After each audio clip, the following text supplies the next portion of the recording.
अनुभव क्रमांक 3. ठाकूरदास बुवा. मुंबईस ठाकूरद्वार नावाचे देवस्थान प्रसिद्ध आहे. या देवाचे सभामंडपात उजवे बाजूस छोटेसे देऊळ बांधले असून त्यात श्री स्वामी महाराजांची तसबीर व पादुका स्थापन केल्या आहेत. नित्य पूजन, आरती वगैरे व गुरुवारी पालखी समारंभ होत असतो. हे संस्थान श्री कृष्णबुवा उर्फ ठाकूरदास बुवा यांनी स्थापन केले. त्यास 20-25 वर्षे झाली. ठाकूरदास बुवा हे लहानपणापासून दत्त उपासक होते.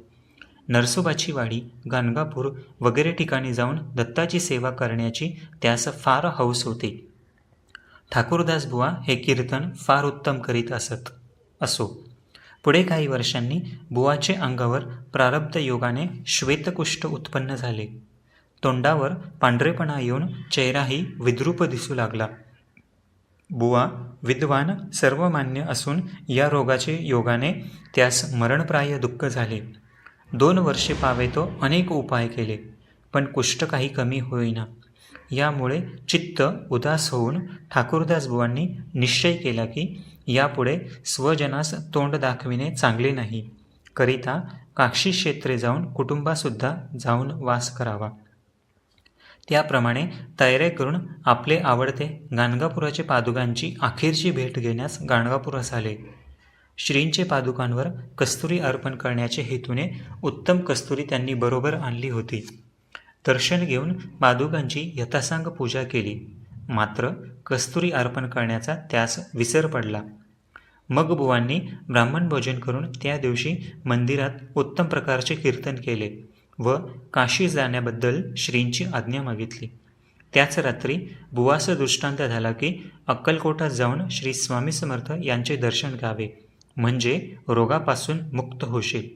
बुवा प्रातकाळी जागे झाले तो रात्रीचे दृष्टांताचे स्मरण झाले. स्नानसंध्यादी नित्यकर्मे सारून पादुकांचे दर्शन घेऊन बुवांनी अक्कलकोटचा रस्ता धरला. 3रे दिवशी बुवा अक्कलकोटास पोहोचले. स्वामी महाराज कोठे आहेत त्याचा तपास करता बाहेरगावी एका वेश्या अक्कलकोटास येऊन राहिली होती. तिचे घरी महाराज आहेत असे कळाले. बुवा लगबगीने दर्शनास निघाले. श्री स्वामींची चरणी मस्तक ठेवून बुवांनी दर्शन घेतले.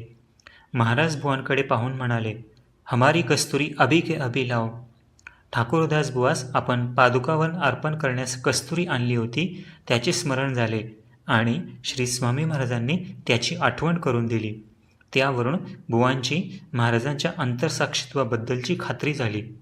लगेच बुवांनी बिराडी जाऊन कस्तुरीची पुडी आणून श्री स्वामींच्या हातात दिली. महाराजांनी हास्य करून ती कस्तुरी तेथे लहान मुले जमली होती त्यास वाटून टाकली. श्री स्वामींची सेवा करीत श्रीकृष्ण बुवा काही दिवस तेथे राहिले. एक दिवशी बुवा दर्शनास आले असता महाराजांनी जवळच धुनी पेटली होती. तिच्यातील एक जळके लाकूड बुवांचे अंगावर फेकले. सेवेकऱ्यांनी जय जयकार करून बुवास सांगितले की तुमचे कार्य झाले. ते काष्ट नित्य उगाळून त्यात गाणगापुराचे भस्म मिश्रण करून त्याचा लेप कुष्ठावर बुवा नित्य करू लागले. याप्रमाणे काही दिवस गेल्यावर बुवांचे कुष्ठ नाहीसे झाले. त्यांचे कुटुंब सौ राधाबाई श्री समर्थांची एकनिष्ठ भावाने सेवा करीत असे. बुवास त्यावेळेस एक 7 वर्षांची कन्या मात्र होती. बाईने महाराजास पुत्रप्राप्तीबद्दल प्रार्थना केली. महाराजांनी आपल्या डोक्यातील टोपी काढून बाईचे ओटीत फेकून दिली.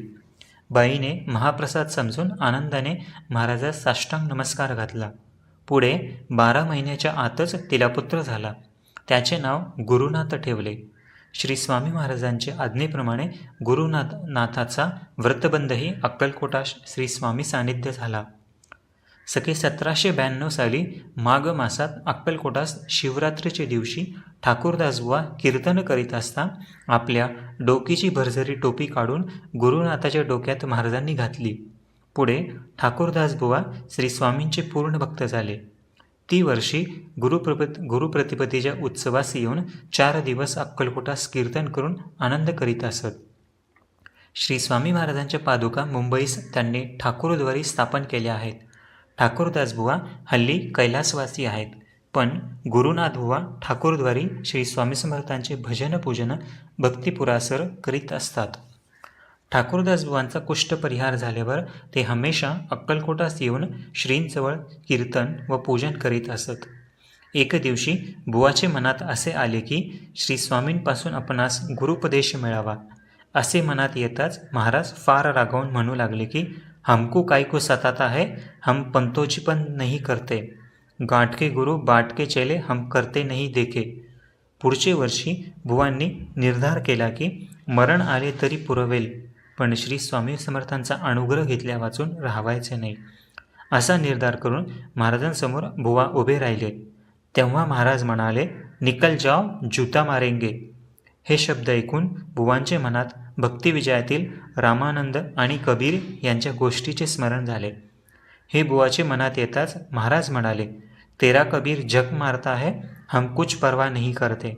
हे शब्द ऐकून महाराजांचे अंतसाक्षित्वाबद्दलचे बुवास परम आश्चर्य वाटले व महाराज केवळ दत्तमूर्ती आहेत असा निश्चय करून अखेरपर्यंत त्यांनी श्री स्वामी समर्थांची सेवा केली.